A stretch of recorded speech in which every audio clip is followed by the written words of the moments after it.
தனக்குமை இல்லாதான் தாழ் சேர்ந்தார்கல்லால் மனக்கவலை மாற்றல் அரிது. இந்த நம்முடைய இந்த வாழ்க்கையில் நமக்கு சில தப்பார்த்தங்கள், தவறான புரிந்துணர்வுகள் இருக்கிறதுனால இந்த வாழ்க்கை பற்றிய நம்பிக்கையை விட பயம் அதிகம். வாழ்க்கை பற்றிய லட்சியங்களை விட, இதை சாதிக்கணும் அதை சாதிக்கணும் லட்சியங்களை விட அந்த லட்சியங்கள் தோல்வி அடைஞ்சிடுமோன்ற சஞ்சலம் அதிகம். இந்த வாழ்க்கை பற்றி நமக்கு நிறைய கற்பனைகள் உண்டு. எல்லா கற்பனைகளும் நிறைவேறணும் அப்படின்ற ஆசையும் உண்டு. அது நிறைவேறாமல் போயிடுமோ அப்படின்ற சந்தேகம் சேர்ந்து இருக்கு, பயமும் இருக்கு. இப்படி வாழ்க்கை பற்றி நமக்கு ஒரு தெளிவான முடிவு நம்மகிட்ட இல்லாதனால, அல்லது தெளிவான அறிவு நம்மகிட்ட இல்லாதனால இந்த சாஸ்திரங்கள்லாம் ஓடி வந்து நமக்கு ஒரு உதவியா என்ன பண்ணுது, வாழ்க்கை பற்றி சில தீர்மானங்கள், வாழ்க்கை பற்றி சில கருத்துக்கள், வாழ்க்கை பற்றி சில சில உண்மைகள், வாழ்க்கை பற்றி சில முடிந்த முடிவுகள் இருக்கும். சிலது வந்து கருத்துக்களாக சொல்லுவாங்க. இது என்னுடைய மதம் அப்படின்னு சொல்லுவார் பகவான் ஸ்ரீகிருஷ்ண கீதையில். மதம்னா கருத்து அப்படின்னு அர்த்தம். மதம்னா என்னுடைய கொள்கை அப்படின்னு அர்த்தம். கொள்கை மாறுபடலாம். சில இடத்துல எடுத்துக்கிட்டோன்னு சொன்னால் இந்த வாழ்க்கையை பற்றி என்ன சொல்ல முடிந்த முடிவு சொல்கிறாங்களே, அதில் பார்த்தீங்கன்னு சொன்னால் அந்த முதல் குரலையே அதை பார்க்கலாம். எடுத்தெடுப்புலேயே ஒரு விஷயத்தை முடிந்த முடிவாக சொல்கிறார். அதுக்கு அப்பாற்பட்ட ஒரு விஷயம் கிடையாதுன்ற மாதிரி என்ன சொல்கிறார், அகர முதல எழுத்தெல்லாம் ஆதிபவன் முதற்றே உலகு. இந்த ஏகாரம் இருக்குல்ல, அதான் முடிந்த முடிவுகள். சில இடத்துல வந்து வள்ளுவர் என்ன வச்சிருப்பாரு, இந்த ஏகாரம்னா அதை தவிர அதுக்கு மேலே ஒன்றும் கிடையாதுப்பா அப்படின்ற மாதிரி அப்படின்றது. அப்படி சொல்கிறப்பெல்லாம் வந்து என்ன முடிந்த முடிவுகள் வாழ்க்கையை பற்றி பேசுகிறாங்க அர்த்தம். சில சொல்லுவாங்க, சில விஷயங்களை சொல்லும் பொழுது, இப்போ அன்பை பற்றி பேசும் பொழுது வள்ளுவர் சொல்கிறார், என்ன சொல்கிறார், அன்பிலார் எல்லாம் தமக்குரியர், அன்புடையர் என்பும் உடையர் பிறர்க்கு. இது ஒரு கருத்து, ஜஸ்ட் an ஒப்பீனியன். சில இடத்துல வந்து உண்மையை பேசுவாங்க. உண்மையை பேசும் பொழுது அழுத்தி ஆழமாக அதுதான், அதை தவிர வேறு ஒன்றுமே கிடையாது அப்படின்னு அந்த எங்கெல்லாம் அந்த ஏகாரம் வருதோ, முதற்றே அப்படின்னு சொல்லிட்டாருன்னா அதை தவிர அதோட வேற கருத்து ஒன்று கிடையாது அப்படின்னு அர்த்தம். ஏன் எதை பற்றி சொல்கிறாங்க, அகர முதல் எழுத்தெல்லாம் ஆதி பகவன் முதற்றே உலகு. அந்த இந்த ஏகாரம், இந்த ஓகாரம் சொல்லுவாங்க. உதாரணமாக வரங்க, இன்னொரு விஷயத்த சொல்லுவார். என்ன சொல்லுவார், இந்த தர்மத்தை பற்றி சொல்லும் பொழுது, அறத்தை பற்றி சொல்லும்போது, அறம் செய்ய விரும்பு அப்படின்னு அவ்வியார் கூட லைட்டாக சொல்கிறாங்க. விரும்புப்பா, முதல் விரும்பு, அப்புறம் செய்கிறத பார்க்கலாம். ஏன்னா எப்படி நம்முடைய வாழ்க்கை எதுன்னு சொன்னால், வாழ்க்கை முழுதுமே பெரிய அழகு தான். அந்த அழகு எப்படி விரிஞ்சிருக்குன்னு சொன்னால், மனிதனுக்கு எது அழகு அப்படின்னு சொன்னால் பாருங்க, வர்ணங்களால் உலகம் அழகு, வார்த்தைகளால் பேச்சு அழகு. வர்ணங்களால் உலகம் அழகு, வார்த்தைகளால் பேச்சு அழகு. அதுபோல் மனிதனுக்கு எது அழகு அப்படின்னு சொல்லும் பொழுது என்ன சொல்கிறாங்க, மனிதனுக்கு அழகே வந்து சிந்தனை, சொல், செயல் அழகுன்றாங்க. சிந்தனை, மனுஷன் அப்படின்னு சொன்னாவே என்ன அப்படின்னு சொன்னால் அவன் சிந்திக்கிறவனா, அப்புறம் அதை வந்து ரொம்ப ரொம்ப அழகாகவும் இனிமையாகவும் சொல்லக்கூடியவனா, பிறகு அதில் வந்து செயலில் வந்து சாதிக்க வல்லவனாம். அது மனிதனுக்கு அழகுன்னு சொல்கிறாங்க. அதே மாதிரி சில அறத்தை பற்றி, தர்மத்தை பற்றி சொல்லும் பொழுது எப்படி வந்து முடிந்த முடிவாக வந்து இந்த உலகத்தை தாங்கி கொண்டிருப்பது ஒரு பெரிய பரம்பொருள் ஒன்று இருக்குது. அதை தவிர்த்து இந்த உலகத்தை தாங்கக்கூடிய எந்த சக்தியும் ஒன்றும் கிடையாது. அதுதான் இப்போ உலகத்தான் முதல்வன், முதற்றே உலகன்னா அவர் தான் உலக முதல்வன். அவருக்கு அதான் தனக்கூமை இல்லாதான் சொல்கிறார். அவருக்கு நிகராக வேற ஆள் கிடையாது. அடுத்தடுத்து சொல்லும்போது என்ன சொல்கிறாரு, தனக்கூமை இல்லாதான் தாழ் சேர்ந்தார்கல்லால் மனக்கவலை மாற்றல் அரிது அப்படி என்ன சொல்கிறாரு. அப்போ அந்த முதற்றே உலகம் அப்படின்னு சொன்னார் இல்லையா, முதல்வன் அப்படின்னு சொன்னார் இல்லையா, அப்போ அவன் எப்படிப்பட்டவன் என்பது அவனுடைய குணங்களை, என் குணத்தான் அப்புறம் சொல்ல போகிறார். பார்ப்போம். அது 8 குணம் இருக்காமே கடவுளுக்கு, அது என்னன்னு கேள்வி வரும்ல, அது நாம் பிறகு பார்ப்போம். அது ஒரு குணத்தை சொல்றாரு, தனக்கு ஊமை இல்லாதான் ஒப்பிலி அப்பன் அப்படின்னு சிவபெருமானுக்கு பேர். கோயில் இருக்கு. உப்பு அவனுக்கு வந்து என்ன கிடையாது, அவனுக்கு நிகர் கிடையாது, அவருக்கு நிகர் யாரும் கிடையாது. ஒப்பிலி அப்படின்னா ஒப்பு இல்லாதவன், நிகர் யாரும் கிடையாது. ஒப்பிலி அப்பன், உப்பிலி இல்லை அப்பன் அப்படின்னு அவருக்கு வந்து அம்மையே அப்பா ஒப்பிலா மணியே அன்பினில் விளைந்த ஆறுமுதே படுறார் இல்லையா. என்ன அவருக்கு என்ன இல்லையா, அவருக்கு என்ன சொல்றாரு, அன்னையே என்ன அம்மையே அப்பா ஒப்பிலா மணி, அவனுக்கு ஒப்பு கிடையாது, அவருக்கு நிகர் யாரும் கிடையாது, அவருக்கு சமம் யாரும் கிடையாது அப்படின்றது மாதிரி என்ன சொல்றாங்க, ஒப்பு யாரும் கிடையாதுன்னு. அந்த மாதிரி அறத்தை பற்றி பேசும் பொழுது வள்ளுவர் இதே தான் திரும்ப சொல்றார். என்ன சொல்றார், சிறப்பு ஈனும் செல்வம் ஈனும் அறத்தினுங்கு ஆக்கம் எவனோ உயிர்க்கு வேற எங்க எதுவுமே கிடையாதுப்பா அப்படின்னு தீர்க்கமா சொல்றார். எங்கெல்லாம் தீர்க்கமா சொல்றாரு, இது தமிழை பார்க்கணும். அதான் தமிழோட அழகு. என்னன்னா இந்த தீர்க்கமா சொல்லும் பொழுது அந்த ஏகாரம் ஓகாரம்லாம் போடுவாங்க. இந்த ஏகனா அதை தவிர வேற ஒன்றும் கிடையாது அப்படின்னு. ஆக இங்கே நம்முடைய இந்த திருக்குறள் விசாரத்தில் முதல்ல என்ன பார்த்தோம், இந்த உலகுக்கு ஆதாரமாக அஸ்திவாரமாக நம்பல வேறு ஏதோ பொருள் இருக்குது. அப்படி முதல் நம்ம ஏற்றுக்கிட்டால் தான் நமக்கு என்ன குறையும், இந்த ஆணவம் குறையும் இல்லை. நான் நான் நான் அப்படின்ற நமக்கு அது ஆணவத்தை பற்றி சொல்லும் பொழுது இன்னொரு குறளில் சொல்கிறார். என்ன சொல்கிறாரு, ஆணவத்தை பற்றி சொல்லும் பொழுது யார் வந்து பெரிய மனுஷன், யார் வந்து ரொம்ப பெரியவங்க அப்படின்னு சொல்லும் பொழுது என்ன சொல்கிறார், வையத்துள் வாழ்வாங்கு வாழ்பவன் வான் உரையும் தெய்வத்துள் வைக்கப்படும். வையத்தில் வந்து ரொம்ப சிறப்பாக வாழ்ந்தவங்க அவங்க எங்கே நம்ம என்ன வேணும், வான் உரையும் தெய்வத்துள், நம்ம வழிபடுற தெய்வம் அந்த அளவுக்கு நிகரானவங்க, அவங்க அந்த அளவுக்கு அந்த நிலையை போய் அவங்க அடைவாங்க. போய் அடையிறதுன்னா இங்கேயே அடைஞ்சிருவாங்க, தெய்வ நிலையை அவங்க அடைஞ்சிருவாங்கன்னு சொல்லிட்டு, சரி எப்படி அவங்க அடைஞ்சாங்க, இந்த தெய்வ நிலை பெரிய நிலையை அடைஞ்சாங்களே எப்படி அவங்க அடைஞ்சாங்கன்னு சொன்னால் சொல்கிறார், யான் எனது என்னும் செருக்கு அறுப்பான் வானோருக்கு உயர்ந்த உலகம் புகும். யாருக்கு தெரியுமா நிலையா, யான் எனது என்று செருக்கு அறுப்பான்னு சொல்கிறார். யாருக்கு வந்து நான் எனது கர்வத்தை விட்டானோ அவன் வந்து தேவர்கள் அடைய முடியாத நிலையை அடைஞ்சிருவானா. ஏன்னா தேவர்களுக்கும் நான் எனது அப்படின்னு கர்வம் இருக்கும். தேவலோகம் சொர்க்கலோகம் அப்படின்னு சொல்கிறோம் இல்லையா, அங்கே போனால் எப்படி இருக்கலாம், நிரந்தரமாக இருக்கலாம் அப்படின்னு சொல்லி ஒரு வார்த்தை இருக்கு இல்லையா. அங்கேயும் அது சத்தியலோகம் அப்படின்னு சொல்கிறாங்க. அங்கே போய் என்ன இருக்கலாம், நிரந்தரமாக இருக்கலாம்னு சொல்லிட்டு. ஆனால் அங்கே இருக்கவன நிரந்தரமாக இருக்கிற மாதிரி தெரியுமா, சாஸ்திரம் சொல்லிக்கிறது அது கூட நிரந்தரம் இல்லைன்னு சாஸ்திரம் சொல்லி அவன் நம்ம இருக்கும்போது அங்கே தெரியாதான். அதனால தான் அந்த லோகத்தில் நமக்கு என்ன இல்லை, மரண பயம் இருக்காது, என்ன உடம்பே இருக்காது இல்லையா, ஒளி உடம்பு தான் நமக்கெல்லாம். என்ன உடம்பா, அதான் தேவர்னாவே தேவன் அப்படின்னு சொன்னாவே என்ன, ஒளி பொருந்தியவன் அர்த்தம் இல்லை, ஒளி உடம்பை உடையவன் அர்த்தம். இந்த உடம்பு இருக்கா, இந்த மலை உடம்பு இருக்காது, ஒளி உடம்பு இருக்குமா. அதனால் அந்த உடம்போடு ரொம்ப சந்தோஷமாக அதான் அந்த படத்தெல்லாம் பார்த்துருப்பீங்க, அப்படி காற்றெல்லாம் அடிக்கிற மாதிரி லைட்டாக தெரியுவாங்க இல்லையா, இந்த அப்சராசு இந்த என்னது விலங்குல ரொம்ப இப்படி பேசினா தான் விளங்காது.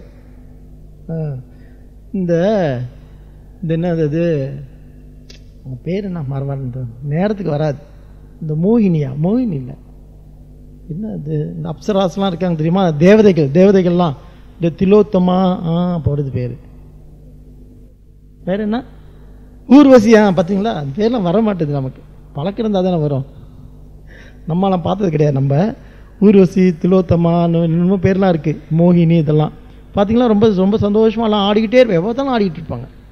அவங்க தேவர்களும் சந்தோஷமாக இருப்பாங்களாம், துக்கம் தெரியாதான், உடம்பு வலி தெரியாதான், வருத்தம் தெரியாதான், கவலை இருக்காதான், துன்பமே இருக்காதான், இன்பம் மட்டும்தானா. ஆனால் நமக்கு இங்கே இருக்குது என்ன இருக்குது, இன்பம் இருக்குது, ஆனால் ஒரு பயம் இருக்குல்ல, அந்த பயம் அவங்களுக்கு இருக்காதான். அப்போ அப்படி பயம் இல்லைன்னா அப்போ அதுவும் வந்து ஒரு பெரிய ஆத்மானந்த நிலை தானே. இப்போ அதுவும் ஒரு பெரிய இன்பமே என்னாலும் துன்பம் இல்லைன்ற ஒரு பெரிய ஆனந்த நிலை தானேன்னா, இல்லை அது ஆனந்த நிலை இல்லை, நமக்கு துன்பம் வர்றது, துன்பம் வரப்போகுது அப்படின்னு சொல்லிட்டு நமக்கு தெரியுது, பயம் இருக்குல்ல. அங்கே பயம் இல்லை, ஆனால் புட்டுன்னு போயிடுவான் போனால். நீங்கள் இது எப்படி விளக்குறதுன்னு தெரில, ஆனால் எனக்கு தெரியும். இந்த நம்ம பேட்டரி யூஸ் பண்ணுவோம் இல்லையா ரேடியோவில், கேசட் பிளேயர்லாம், இந்த சாதாரண பேட்டரி இருக்குல்ல, அது கொஞ்சம் கொஞ்சமாக போயிட்டு அப்புறம் இழுக்கும், தெரிஞ்சு போச்சு பேட்டரி முடிஞ்சு போயிருந்து. இந்த ரீசார்ஜபிள் பேட்டரி பார்த்துருக்கீங்களா? நான் யூஸ் பண்ணுவேன். டக்குன்னு போயிடும். நல்லா படிக்கிட்டே இருந்து டக்கு நின்று போயிடும். அது கொஞ்சம் நமக்கு தெரியாது எப்போ நிற்க போகுதுன்னு சொல்லிவிட்டு. ரீசார்ஜபிள் பேட்டரி மாதிரி தான் அங்கே மேலே டக்குன்னு போயிடும். அவங்களுக்கே தெரியாது எப்போ போகும்னு. நம்ம இங்கே வந்து இந்த சாதாரண பேட்டரி கொஞ்சம் கொஞ்சமாக அப்படி இழுக்கும் முடிய போகுது அப்படின்னு தெரியும் நமக்கு. அதான் மனித உலகத்தில் இந்த மாதிரி நமக்கு தெரியும் துன்பம்லாம் இருக்கு. அந்த உலகத்து துன்பம் ஏன், ஆனால் துன்பமே இல்லை வராதுன்னா திருப்பி பிறவி அவங்களுக்கு ஏற்படுமா? பொட்டுன்னு போயிடுமா. இந்த ரீசார்ஜபிள் பேட்டரி மாதிரி போய் வாங்கி யூஸ் பண்ணி பாருங்க. அப்படின்னா சொர்க்கம் நமக்கு என்னன்னு தெரியும். இல்லாட்டி எப்படி இதை விளக்க தெரியலையே, டக்குன்னு போயிடுமா. அட என்னோட நல்லா பாடிட்டு எரிஞ்சு பொட்டுன்னு போயிடுச்சு அப்படின்னு சொல்லிட்டு. நம்மளாம் சொல்கிறோம்ல அவர் திடீர்னு செத்து போயிட்டாருன்னு. திடீர்னு இங்கே யாரும் திடீர்னுலாம் சாக மாட்டாங்க, கொஞ்சம் கொஞ்சமாக செத்துட்டு இருக்காங்க இல்லையா? சொல்கிறேன்ல என்ன பொழப்பு நாய் பொழப்பு அப்படின்னு சொல்லுவார்ல, அப்படியே கொஞ்சம் கொஞ்சமாக செத்துட்டு இருக்காருன்னு அர்த்தம். அந்த அம்மாங்களுக்குலாம் நல்லா தெரியும்னு நினைக்கிறேன். அந்த காலத்தில் நல்லா தெரியும், இந்த காலத்தில் நல்லா தெரியணும். ஏன்னு சொன்னால் இந்த காலத்தில் கேஸ் பண்ணிக்கிறாங்க. திடீர்னு கேஸ் முடிச்சு, திடீர்னுலாம் கேஸ் முடியல, கொஞ்சம் கொஞ்சமாக முடிச்சிருக்கு சொல்கிறாங்கல்ல. சமைச்சிட்டே இருந்தால் திடீர்னு கேஸ், திடீர்னு முடியலம்மா கொஞ்சம் கொஞ்சமாக முடிஞ்சிருக்கு. உனக்கு தெரியல, அவ்வளோ அழகாக சமைக்கிற நீ, சரி சமைச்சா தானே ரைட். ஆக என்ன தெரியுது இங்கே நமக்கு இந்த வாழ்க்கையில் நாம் எப்படி இருக்கோம் அப்படின்னு சொன்னால், இதுக்கு ரொம்ப அழகான நம்ம ஞான தூதுன்னு ஒன்று போட்டிருக்கோம். ஞான தூதுன்னு எல்லாரும் படிச்சே ஆகணும். நல்ல விஷயங்கள்லாம் நம்ம கொடுத்து ரொம்ப அழகாக பண்ணியிருக்கிறாங்க. அது ஒரு பூரான் இருக்குல்ல, பூரான் தெரியுமில்ல? பூரான் வந்து அப்படியே நடந்து போயிட்டே இருந்துச்சான். நடந்து போயிட்டு இருக்கப்ப ஒரு இதை பார்த்துச்சான். என்னது? மண்புழு தெரியல? மண்புழு தெரியும் இல்லையா? சரி, நாக்கு பூச்சி. என்ன தமிழ் பேசுறதே தெரிலப்பா, விளக்கும். நாக்கு பூச்சி, அது எப்படிதான் நாக்கு பூச்சின்னு வந்துச்சுன்னு தெரியல. நாக்கில் எதுவும் வந்திருக்குமோ தெரியல. சில பேர் நாக்கிலலாம் வருமா, அப்புறம் வேற இடத்துலையும் வரும். சரி விடுங்க. ஆக எப்படி தெரியல நாக்கு பூச்சின்னு பேர் வந்திருக்கு. அவங்களுக்குலாம் சொன்னால் விளங்காது. என்ன நாக்கு பூச்சின்னு சொல்லிட்டு சுவாமி முறைச்சி பார்க்குறாரு. எத்தனை நாக்கு பூச்சின்னு சொல்லிட்டேன் நான், மலேசியா பூச்சி இது. சரி, ஆக அந்த சென்டிபீட் இது இருக்குல்ல, இந்த பூரா இருக்குல்ல, சென்டிபீட் சொல்லுவாங்க ஆங்கிலத்தில். மரவட்டை தெரியுமா? மில்லிபீட் அப்படின்னு சொல்லுவாங்க. சரி, அது வந்து போயிட்டே இருக்கும்போது இந்த மண்புழுவை பார்த்து என்ன சொன்னிச்சான், என்னை பார்த்து எத்தனை கால் இருக்கு, என்ன அழகாக நடந்து போகிறேன், உனக்கு காலே இல்லை பார்த்தியான்னுச்சான். உடனே இந்த மண்புழு ரொம்ப வருத்தமாயிடுச்சா. மண்புழுக்கு அப்படிதான், நமக்கும் அப்படிதான். ஏதாவது பார்த்து என்ன சொல்லுவான், ஒன்றுமே பையனை பார்த்து ஒன்றுமே சரியில்லை, என்ன படிக்கிறியா ஒழுங்கா அப்படின்னு மட்டம் தட்டிட்டானே ஆயிடுவான் பையன், அப்படியே சோர்ந்து போயிடும். போச்சு, அவ்வளோதான். அதுக்கு மேலே அவனை ஒன்றும் பண்ண முடியாது. அந்த மாதிரி நமக்கு அடிக்கடி இந்த சோர்வு வந்துடும். ஆக சொன்னிச்சான். அது சொன்ன உடனே அந்த பக்கமாக வந்த ஒரு மனிதன் அந்த பக்கம் வந்தாராம். சொன்னாராம், நீ உனக்கு 1000 கால் இருந்து என்ன பண்ணுறது, என்ன மிச்சம்? 4 பேர்த்த வந்து கொட்டி தான் உனக்கு வந்து பழக்கம். ஆனால் மண்புழு இருக்குல்ல, அது கால் இல்லாட்டியும் அந்த மண் என்ன பண்ணும், மண் வந்து உரமாக்கி நிறைய பயிர் ஏற்படுற மாதிரி அந்த மண்ணை வந்து பதப்படுத்தும். அதோட பயனே பெரிய பயன். நீ வந்து நான் நிறைய கால் இருந்து என்ன புண்ணியம், காசு நமக்கு நிறைய ஆணவம் இருந்தால் என்ன பண்ணியிருப்போம், சதா யாரையாவது கொட்டிக்கிட்டே இருப்போம். அதான் என்ன சொல்கிறார், யான் எனது என்னும் செருக்கு அறுப்பான் வானோருக்கு உயர்ந்த உலகம் புகும் அப்படின்னு சொல்லிட்டு. ஆக இங்கே அடிப்படையில் இங்கே முதல்ல நமக்கு அடிப்படையான தேவை என்ன அப்படின்னு பேசிட்டு, அடிப்படையான தேவை என்னன்னா, இந்த மனசில் அடிக்கடி இந்த மாதிரியான சஞ்சலம், இந்த மாதிரியான சந்தேகம், இது நடக்குமா நடக்காதா, என்ன கல்யாணம் தான் அவன் வேருக்கு இப்போ வந்து ரொம்ப இப்போ முந்தைய காலத்தில் அந்த கல்யாணம் வருத்தமே கிடையாது. ஏன்னு சொன்னால் அம்மா அப்பா பார்த்து வச்சுருவாங்க பாருங்க. ஏன்னா நல்ல காலம், அந்த காலத்தில் வந்து அம்மா அப்பா பார்த்து வச்சுனாலும் நமக்கு அந்த ப்ராப்ளம் இல்லை. இல்லாட்டி ரொம்ப பேர் கல்யாணமே நடந்திருக்காது. ஆப்பா இவருக்கும் இருப்புக்கு அவன் கல்யாணம் நடக்கும் அதான் சொல்கிறாங்க. அதான் ஒரு புலவர் எழுதுறாரு. அவரை கேட்டாங்க, உங்களுக்கு எப்படி கல்யாணம் நடந்துச்சுன்னு. நல்ல காலம் எங்கள் அம்மா ஒரு புலவர், பேர் சொல்லட்டுமா, கவிக்கோ அப்துல் ரஹ்மான் சொல்கிறார். பெரிய கவி அரசனா, பேர் இருக்கட்டுமே, எந்த மொழியில் எந்த மதமாக இருக்கட்டுமே, என்ன பெரிய தமிழன்னா தமிழன் தான். ஆக நல்ல காலம் வந்து நல்ல காலம் அந்த பொண்ணு பார்க்குற பழக்கம் இருந்துச்சுன்னு. ஏன்னு கேட்டாங்க. ஆமாம், நான் இருக்கிற கருப்புக்கு பொண்ணாக கிடைக்குன்னு. அம்மா அப்பா பார்த்து வச்சது எவ்வளோ நல்லது அந்த காலத்தில். ஆனால் இந்த காலத்தில் ஏன் அந்த பையங்களாம் பார்த்தா 30 35 இன்னும் பண்ண நடக்கலை, 37 இன்னும் திருமணம் ஆகலை. ஏன்? உங்களுக்கே தெரியும் காரணம். ஆக ஏன் திருமணம் ஆகலைன்னா இப்போ என்ன இருக்குது, ஒருத்தர் கேட்குறாங்க, நான் பண்ணிக்கலாமா வேணாவான்னு. யாரை பண்ணிக்கலாமா வேணாவான்னு கேட்குறீங்க. என்ன இருக்குது, ரொம்ப எதை பற்றி இப்போ பயம் இருக்குது. நவுடேஸ் என்னது பெரிய ப்ராப்ளம், ரொம்ப பேருக்கு திருமணம் பண்ணிக்கலாமா வேணாம் பயம் தான் ரொம்ப. இப்போ இந்த காலத்தில் ரொம்ப சீக்கிரமாக 16 வயசில் இப்போ பார்த்து எல்லாம் கல்யாணம் பண்ணி வச்சுருவாங்க. somehow they leave, அட்ஜஸ்ட் பண்ணிவிட்டு ரைட் இதான் வாழ்க்கை அப்படின்னு சொல்லிட்டு முடிச்சுக்குவாங்க. இப்போ அந்த காலத்துலலாம். இந்த காலத்தில் தான் ஒரு பொண்ணு எனக்கு கேட்டுச்சு, 40 வயசு ஆயிடுச்சு, இப்போ கேட்குது கல்யாணம் பண்ணிக்கலாமா வேணாவான்னு. பரவாயில்ல, நீங்கள் மிஸ் தான் இருக்கீங்க, பண்ணிக்கோங்க அப்படின்னு சொன்னேன். நல்லா தான் இருந்தாங்க பாருங்கள். அதனால் இந்த காலத்தில் இது பிகம் வெரி வெரி கான்ஷியஸில், ரொம்ப ரொம்ப ரொம்ப பாடி கான்ஷியஸ். ரொம்ப இந்த என்ன தேகாத்ம புத்தின்னு அடிக்கடி இதில் சொல்கிறோமே. இதில் என்ன நம்மளுடைய வேதாந்தத்தில் தேகாத்ம புத்தின்னு அப்படி என்ன அர்த்தம்னா, உடம்புக்கு ரொம்ப மரியாதை. இப்போ ரொம்ப மரியாதை. இந்த மரியாதையில் நான் ஒரு விஷயம் சொன்னால் நீங்கள் பயந்தே போயிடுவீங்க. அவ்வளோ மரியாதை கொடுத்து இந்த உடம்புக்கு. ஆனால் அந்த பிள்ளைங்களை அடிக்கடி அம்மா என்ன சொல்லி அனுப்புவாங்க போகும்போது, பிள்ளைங்க ஸ்கூலுக்கு போகும்போது, யாரும் தெரியாதவங்க பார்த்தா நீ உடனே ஸ்க்ரீம் கத்து அப்படி சொல்லிட்டு, இல்லை யாரும் கிட்ட போகாத, ஸ்கூல் விட்டு கரெக்டாக கேட்டாண்டே நில்லு, அங்கே வெளியே எங்கேயும் போகாத, யாரும் புது ஆள் வந்தாங்களா ஒரே கத்திரு அப்படின்னு அப்படி சொல்கிறாங்க இல்லையா. ஒரு நாள் நான் அம்மா வர வரைக்கும் நீ காத்திருக்கணும், எங்கேயும் நீ போகக்கூடாது அப்படின்னு சொல்லிட்டு ஒரு நாள் இந்த அம்மா பொண்ணுக்கு போனால் பிள்ளை ஒரே கத்துனுச்சு. டே என்ன பார்த்து கத்துறேன்னு, ஓ அம்மா என்ன ஹேர் ஸ்டைல் மாற்றிட்டாங்க அம்மா. அது போட்டு நீட்டாக அப்படி இப்படி மாதிரி பண்ண பிள்ளைக்கு அடையாளம் தெரில. So the mother wants to be more of a lady than a mother. She wants more of a lady than a mother. நம்முடைய அந்த காலத்து அம்மாலாம் 25 26 27 வயசுலேயே அந்த அம்மா வரதெல்லாம் போதும் ஆயிரம். அவங்களுக்கு ரொம்ப சிம்பிளாக இருப்பாங்க அம்மாலாம். இப்போ அம்மாலாம் புள்ள பார்த்து பயந்துருச்சு பாருங்க. இல்லடா அம்மாயா, அம்மா இல்லை பாரு அப்படி பார்த்து, ஓ அம்மாவா என்னம்மா இது அப்படி பையன் சரி he screams mother. ஆக என்ன ஆயிடுச்சு, நம்ம வாழ்க்கை தேகாத்ம புத்தின்னு பேர் இருக்கு. தேகாத்ம புத்தினா என்னமோ நினைக்கிறாங்க இந்த உடம்பு. லேட்டஸ்ட் ஜோக் என்னோட இது நான் சொந்தமாக கண்டுபிடிச்சது. நினச்சி பார்த்து ஏதாவது சொன்ன முடியாது. பார்த்தீங்களா மதி தமிழை பற்றி பேசின ஒரு சத்தம் வரல. பார்த்தீங்களா எங்கே இருக்கீங்கன்னு நல்லா தெரிஞ்சுக்கோங்க நம்ம எங்கே இருக்குன்னு சொல்லிவிட்டு. நல்லா அழகாக தமிழை பற்றி பேசிட்டே வந்தேன். அப்படியே எல்லாம் அப்படியே பையன் தூங்கிட்டாங்க. இப்போ பாருங்க முடிச்சுட்டேன். அம்மா பற்றி பேசினோடனே அதான் அம்மா பற்றி நிறைய பேசணும், அப்புறம் அப்பா பற்றியும் சொல்லுவோம் அப்புறம் மேலே. ஆக என்ன தெரியும் நமக்கு என்னன்னு சொன்னால், அந்த வாழ்க்கையோட கஷ்டங்களை பற்றி நல்லா புரிஞ்சு வச்சிருக்காரு வள்ளுவர்.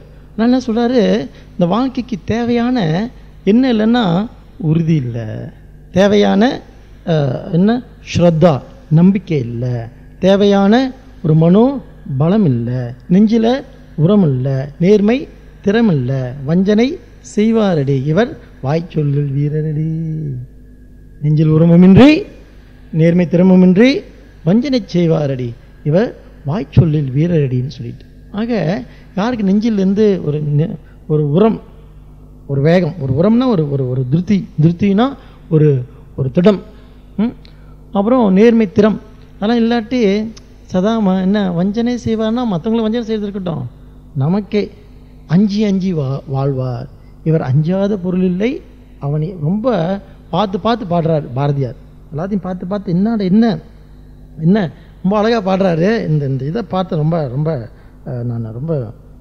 நான் என்ன சொல்கிறார், எப்படி இருக்கா நம்ம வாழ்க்கை ஒருத்தர் சொல்கிறார் பாருங்க. இந்த கையை பார்த்து சொல்கிறார் ஒருத்தர், வெறுங்கை என் கையில் ஒன்றுமே இல்லைன்றாங்களே, என்ன சமயம் செய்யறது, கையில் ஒன்றுமே இல்லை. வெறுங்கை என்பது மூடத்தனம், உன் விரல்கள் 10 மூலதனம் சொல்லிட்டு. வெறுங்கை என்பது மூடத்தனம், உன் விரல்கள் 10 மூலதனம் சொல்றார். வெறுங்கை இல்லை, கையில் 10 விரல் இருக்கு, அதுதான் வெறுங்கைன்னு சொல்றோம். எவ்வளோ பெரிய அபத்தம் இது! அழகாக சொல்கிறார் பாருங்க. வெறுங்கை என்பது மூடத்தனம், உன் விரல்கள் 10 மூலதனம். கருங்கல் பாறையும் நொறுக்கிவிடும், உன் கைகளில் பூமி சுழன்று விடும். விழி விழி, உன் விழி நெருப்பு விழி, உன் விழிமுன் சூரியன் சின்ன பொறி அப்படின்னு ஒரு கவிஞர் பாடுறார். அதனால இங்கே பாரதியாரை பற்றி சிந்திக்கும் பொழுது சொல்றார், என்ன சொல்றாரு, இந்த நம்ம வாழ்க்கை பற்றி தான் ரொம்ப அழகா சிந்திச்சு பார்த்துருக்காரு. ஏனென்றால் பாரதியார் தான் என்ன மிக சிறப்பாக வள்ளுவரை புரிந்து நன்கு வள்ளுவரை பாடியிருக்கார். வள்ளுவருடைய வார்த்தைகள்லாம் ரொம்ப சிறப்பாக பாடினவர் பாரதியோ அப்படின்னு நமக்கு மனதில் உறுதி வேண்டும், வாக்கினிலே இனிமை வேண்டும், நினைவு நல்லது வேண்டும், நெருங்கின பொருள் கைப்பட வேண்டும் சொல்கிறார். மனதில் உறுதி இருந்துச்சுன்னா, வாக்கில் இனிமை இருந்துச்சுன்னா, நினைவு நல்லது வேண்டும், நெருங்கின பொருள் நம்ம என்னென்ன விரும்புகிறோமோ அதெல்லாம் நிச்சயம் நான் கைக்கு சேர்ந்துடும் அப்படின்னு நமக்கு இந்த வாழ்க்கையில் நிறைய என்ன இருக்குது, சந்தேகமும் நிறைய சஞ்சலமும், நடக்குமா நடக்காதான்ற இந்த கவலை இருக்கு இல்லையா? ஸோ அந்த கவலையை பற்றி பேசும் பொழுது இங்கே வள்ளுவர் மிக தெளிவாக சொல்கிறார், தனக்குமை இல்லாதான் தாழ் சேர்ந்தார் கல்லால் மனக்கவலை மாற்றல் அரிது அப்படின்னு சொல்லிட்டு. தனக்குமே அல்லாதான் தாழ் சேர்ந்துட்டா நமக்கு மனக்கவலையெல்லாம் போயிடுமா அப்படின்னு கேள்வி வரும். இப்போ முதல்ல பாருங்க, மனக்கவலை ஏன் வருது? எப்பொழுது நம்ம மனக்கவலைக்கு எப்பொழுதுமே கடவுள் காரணமாக இருக்க மாட்டார். மனக்கவலைக்கு எது காரணமாக இருக்கும்? பொருள் தான் காரணமாக இருக்கும், அல்லது உறவு காரணமாக இருக்கும், அல்லது நம்முடைய பொருளாதாரம் காரணமாக இருக்கும், நம்முடைய வேலை காரணமாக இருக்கும், இதுதான் காரணமாக இருக்கும் இல்லை? அதனால் இங்கே என்ன சொல்கிறாரு, நமக்கு இங்கே இங்கே பாருங்க, தனக்குமே இல்லாதான் தாழ் சேர்ந்தார்க்கு அல்லால் மனக்கவலை மாற்றல் அரிது அப்படின்னு சொன்னால், எவ்வளோ தான் நான் பொருள் மூலமாக அல்லது உறவுகள் மூலமாக அல்லது நம்ம தொழில் மூலமாக நமக்கு இன்பம் வந்தாலும் கூட அது என்ன ஆகுதுன்னு சொன்னால் திருப்பி டக்குன்னு மாறிக்கும். கொஞ்ச நாள் இன்பம் வந்தால் இன்னும் கொஞ்ச நாள் என்ன ஆயிரும், துன்பம் வந்துடும். அந்த பொருளால் எந்த உறவாக இருந்தாலும் சரி, எந்த பொருளாக இருந்தாலும் சரி, எந்த தொழிலாக இருந்தாலும் சரி, எதை நம்ம எடுத்துக்கிட்டாலும் நமக்கு என்ன அதை நாம் செய்ய வேணான்னு சொல்லலை. அவர் என்ன சொல்ல வராரு, அது மூலமாக நமக்கு இன்பம் நினைக்கிறோம் இல்லையா, அது ஒரு தப்பான அபிப்பிராயத்தில் இருக்கிறப்பா. அதனால் இன்பம் என்பது யார் இன்பமே என்னாலும் துன்பம் இல்லை, மனத்துக்கு இனியான் அப்படின்னு சிவபெருமானுக்கு பேர். அப்போ யாரோட நம்ம தொடர்பு வச்சுக்கிட்டா நம்ம இன்பமாக இருக்கும் அப்படின்னு சிந்திச்சு பார்க்குறாரு. அதனால் என்ன சொல்கிறாரு இங்கே, எந்த அளவுக்கு நமக்கு பொருள்லையும் புகழ்லையும் பெயர்லையும் நமக்கு இன்பம் வருதுன்னு நம்ம முடிவு பண்ணியிருக்கிறோமோ, அதனால் அந்த அளவுக்கு நமக்கு அது மூலமான இன்பம் சேராது. அதனால் மனக்கவலை போகணும்னு சொன்னால் எது நம்ம மனக்கவலை பூரா இந்த பொருள் மூலமாக தான் இருக்குது, இந்த உறவுகள் மூலமாக தான் இருக்குது.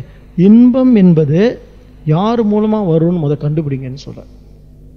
தொடர்ந்து இன்பம், நிரந்தர இன்பம், இது யார் மூலம் உனக்கு சேரும், எப்படி இந்த இன்பத்தை நம்ம எப்படி பெறுவது அப்படின்னு பெரியவங்களாம் சிந்தித்து பார்த்து என்ன சிந்திச்சு பார்க்குறாங்க, இந்த மனக்கவலை தான் நம்மளுக்கு இன்றைய நம்ம வாழ்க்கையின் பெரிய மனநோய், மன போராட்டம். என்னன்னு சொன்னால், ஏன் இப்படி கவலை வருது, ஏன் இப்படி நமக்கு சஞ்சலம் வருது, ஏன் மனசு இப்படி அலைப்பாஞ்சிக்கிட்டே இருக்குது, இதை செய்யலாமா அதை செய்யலாமா, இப்படி செய்யலாமா அப்படி செய்யலாமா சொல்லிட்டு நிறைய நமக்கு நம்முடைய வாழ்க்கையில் இதுதான் சின்ன விஷயத்துக்கெல்லாம் நமக்கு போராடும் மனசு. பார்த்திங்கன்னா மனசு பேசிக்கிட்டே இருக்கும், சின்ன விஷயத்தை எப்படி செய்யலாமா அப்படி செய்யலாமா, அப்படி வந்துடுமா இப்படி வந்துடுமா சொல்லி ஏதாவது மனசு கணக்கு போட்டுக்கிட்டே இருக்கும். இப்படி ஆயிருமா அப்படி ஆயிருமா, இதை விட்டு கொடுத்துடலாமா அதை விட்டு கொடுத்துடலாமா, எல்லாத்தையும் விட்டு கொடுத்துட்டா நாம் என்ன ஆகும், இப்படி இந்த மாதிரி மனசில் சதா சஞ்சலத்துக்கு என்ன காரணம் அப்படின்னு சொன்னால், எந்த அளவுக்கு நம்ம மனசை இந்த உலகத்தை மனசுக்குள்ளே பூத்தி வச்சுருக்கோமோ, எந்த அளவுக்கு இந்த உலகம் உண்மைன்னு நம்பின்னு சொன்னால் இது வரும் போகும் அப்படின்ற இது நிரந்தர இன்மையை பற்றி, தற்காலிகத்தை பற்றி ஒரு அறிவு இல்லாதனால, ஒரு தெளிவு இல்லாதனால நமக்கு தொடர்ந்து என்ன துன்பம் வருதுன்னு சொல்கிறோம், கவலை வந்துட்டே இருக்குன்னு சொல்கிறோம். அதனால தான் என்ன சொல்கிற, இந்த கவலை வராத பொருள் எது அப்படின்னு முதல்ல நீ கண்டுபிடிச்சிட்டு அங்கே நீ இன்பத்தை எதிர்பார்த்த அப்படின்னு சொன்னால் அந்த இன்பம் தொடர்ந்து உனக்கு இருக்கும். அதனால் நமக்கு கவலை தரக்கூடிய, ஏமாற்றங்கள் தரக்கூடிய பொருள்லேயே நமக்கு இன்பம் வரும் இதனால் நம்ம சந்தோஷமாக இருப்போம், இதனால் நம்ம திருப்தியாக இருப்போம், இதனால் நம்ம நிறைவாக இருப்போம் அப்படி சொன்னால் ஒரு வீடு கட்டிட்டா நிறைவாக இருப்போம்னு பார்த்தா அவர் வீடு ஒழுகுது இல்லை. ஒரு கார் வாங்கிட்டா நிறைவாக இருக்கு சொன்னால் காரு டக்குன்னு அந்த ஸ்க்ரீன் இறங்க மாட்டேங்குது. இதுக்கு நமக்கு என்ன ஏற்படுது? எரிச்சலாக இருக்குது. என்ன இவ்வளோ கஷ்டம், இவ்வளோ பணம் போட்டு வாங்கணும் இப்படி பண்ணுது அப்படின்னு சொல்லிட்டு, இல்லைடா இவ்வளோ பண்ண சொல்லிட்டு உடனே மனசு பாருங்க, இந்த மனதை நல்லா பாருங்கள். எப்பப்பெல்லாம் மனசு இடருது, எப்பெல்லாம் மனசில் வந்து கோபம் ஏற்படுது, எப்போ வருத்தம் ஏற்படுதுன்னு சொன்னால் நல்லா பார்த்து நல்லா ஆராய்ஞ்சோம் அப்படின்னு சொன்னால் இப்போ என்ன சொல்ல வராரு, நடந்த வரைக்கும் சரிதான், இன்னுமே தொடர்ந்து இந்த பொருள்லேருந்து நமக்கு வந்து ஒரு நிறைவு ஏற்படணும்னு எதிர்பார்க்க வேணான்னு சொல்கிறார். நடந்த வரைக்கும் சரி, நமக்கு ஒரு வயசு ஆயிடுச்சா நமக்கு, இப்போ என்ன ப்ராப்ளம் வந்து கொஞ்சம் இந்த அதான் ஒரு பெரியவர் சொல்கிறாரு, இந்த உலகத்தில் சோகம் இருக்குல்ல, அது பெரிய சாபம் அப்படின்னு சொல்லிட்டு நம்மளை அறியாமலேயே மனசை வந்து அப்படியே கவ்விக்கிட்டு மனசில் அந்த சோகத்தை நம்ம ரொம்ப பாராட்டுறோம். ரொம்ப அது ஏதோ நம்ம விரும்பாமலோ அது வந்து நாம் ரொம்ப அதோ ஒரு நேசத்தை உருவாக்கி சோகமாக இருக்கிறதே பெரிய சுகம் அப்படின்னு ஒரு ஏன்னு சொன்னால் இப்போ நான் சோகமாக பார்த்தீங்கன்னா சின்ன பிள்ளைங்க அடிக்கடி சீக்கு வந்துடும். ஏன் சின்ன பிள்ளைங்க அடிக்கடி சீக்கு வருது? சீக்கு ஒரு வாட்டி நம்ம பார்க்க மாட்டோம் அவங்கள. தேர் not being attended, they won't be attended. சீக்குன்னா உடனே என்னப்பான்னு எல்லாம் பார்த்து என்னப்பான்னு தலையை கை வச்சு உடம்புல கையை வச்சு அங்கே தொட்டு இங்கே கையை பிடிச்சி வச்சுன்னா she feels wanted. She wants the warmth from you. Actually she is not sick. அது காய்ச்சலாலாம் ஒன்றும் கிடையாது. ஆனால் ரொம்ப தலைவலியாக இருக்குது, உடம்பு வலியாக இருக்குது, காய்ச்சலாக இருக்குது. தொட்டு பார்த்தா காய்ச்சலே இருக்காது. ஆனால் காய்ச்சல் அடிக்குதுன்னுவான், சளி பிடிக்குதுன்னுவான், சளி பிடிச்சிக்கிட்டு காய்ச்சல் அடிக்குதுன்னு. எப்படா கம்பலில் அடிச்சிச்சு, கையில் அடிச்சிச்சா, எப்படி அடிச்சிச்சு அப்படின்னு. ஆக very simple, they need attention. அதே மாதிரி வீட்டில் நம்ம சோகமாக இருந்தால் என்ன அர்த்தம்? சோகமாக இருந்தால் we are seeking some attention, maybe from வீட்டில் அப்பா கிட்டேயோ அம்மா கிட்டேயோ அல்லது கணவன்கிட்டயோ மனைவிட்டே அட்டென்ஷன் சீக் பண்ணுறோம். ஒன்றுமே உடம்பே முடியுங்க, தலையாக வலிக்குதுன்னா என்ன அர்த்தம்? Seeking attention. இல்லாட்டி சும்மா இது போய் தலைவலி வரலாமா சொல்லுங்க. அதான் எனக்கு ஆச்சரியமாக இருக்கும். சில பேர் தலைவலின்னு சொல்லுவாங்க. ரொம்ப ஆச்சரியம், எப்படி தான் இவங்களுக்கு தலைவலி வருது அப்படின்னு சொல்லிட்டு. சுவாமி உங்களுக்கு வந்தால் தெரியும் நீங்கள் சாபம் விழுவீங்கன்னு. உண்மையிலே சொல்ல எனக்கு தலைவலியே வந்தது கிடையாது. அது ஆச்சரியமா. அப்போ என்ன அர்த்தம்? ஏன் முக்காவது தலைவலி வர்றவங்களாம் ஏதோ உள்ள அவங்களுக்கு கோச்சிக்காதீங்க. இது ஒரு சைக்கலாஜிக்கல் உண்மை தான் நான் சொல்கிறேன். ஆனால் ரொம்ப கஷ்டமாக இருக்கேன் கேட்குறதுக்கு. உள்ள அவங்களுக்கு நான் நல்லா கேளுக்கிட்டேன். கவலைன்னு சொல்கிறார் இல்லையா, மனக்கவலை மாற்றல் அறியுதுன்னு சொல்கிறார் இல்லையா. தனக்கோமை இல்லாதான் தாள் சேர்ந்தார்களால் மனக்கவலை மாற்றல் அறியுது. இந்த மனக்கவலை எப்படி போக்குவது அப்படின்னு நம்ம சிந்திக்கணும் இல்லையா. இந்த தலைவலி ஏன் வருது, இந்த கவலை ஏன் வருது, இந்த டிப்ரெஷன் வருதுன்னா they are not being well attended or well treated. அதான் ஒரு பெண் சொல்கிறார், இலக்கணத்தில் எனக்கு உயர்தனை என்று பெயர். உயர்தனை அக்னினை தெரியுமா? உயர்தனை மனுஷாலாம் உயர்தனை, அக்னினை மிருகங்கள் தானே. அக்னினை தமிழ் இது. இலக்கணத்தில் எனக்கு நான் உயர்தினை, என் இல்லத்திலோ நான் அக்னினைன்னு. எவ்வளோ சுவாகம் இருந்தால் பாடுவா. இலக்கணத்தில் நான் உயர்தினை, என் இல்லத்திலோ நான் அக்னினைனா என்ன? I'm being treated like an animal. ஒரு நாய் வாய் கூப்பிட்டா வானா வரணும், போனல நல்ல நாய் இல்லை. My dog fantastic. அந்த மாதிரி நாய் எது? ஏன் அது ஆல்சேஷன் த என்மோ ப்ரீட் வெரி நிறையா இருக்கு.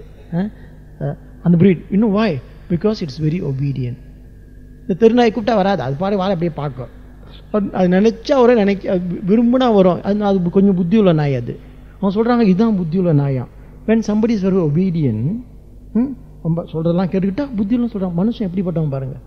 நீ சொல்கிறதெல்லாம் கேட்டா நீ புத்தி உள்ள நாயா. நாய் கூட பார்த்தீங்களா அது தெருநாய் சொன்ன பேச்சு கேட்காது.